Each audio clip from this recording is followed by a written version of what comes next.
So Rise of the Tomb Raider might be releasing on PC after all, and given the fact that Square Enix and Crystal Dynamics has given us a release window for the PC and PS4 versions of the game, which was expected to release in holiday 2016, the PC version was leaked by Amazon and noted they posted that the game will be releasing in February of 2016. So this deal that Microsoft had that went through with Square Enix and Crystal Dynamics, I'm guessing that they made the deal to only keep the Xbox One version of the game exclusive for 2 to 3 months. Well, it's a timed exclusive game for 2 to 3 months, and the PC version of the game, releasing in February. If this is true, and a lot of things that Amazon posts early with a release date tend to be true, I'm guessing that this deal was only made to keep the PS4 version away as long as possible. And I see this as a positive and a negative thing. It's a positive thing for Microsoft because it's a great business move to keep your best competitor or your best competition cornered,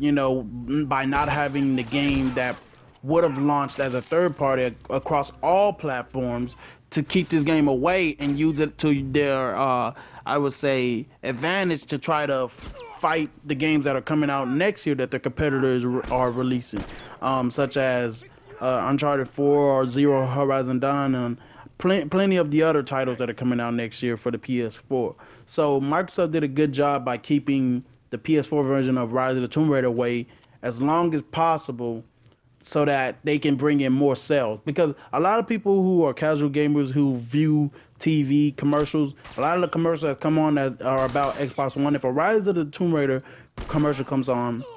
they're going to look at the commercial and think in their head, oh, this game is only available for Xbox One as of right now. I own an Xbox One, so I'm going to go buy one. Or if they don't own an Xbox One, they can go out and buy an Xbox One and get Rise of the Tomb Raider. And for the people who don't know and don't inform themselves about games and games that are upcoming games and games that are released and other platforms that the games are going to come to in the near future, they're not informed to think, oh, well, I could just wait for this game to come out on PS4 and get it, or I could just wait for this game to come out on PC and get it. I'm just going to go out and buy an Xbox One, or I'm going to go out and buy it for my Xbox One. A lot of people who view commercials don't think that way, so it's a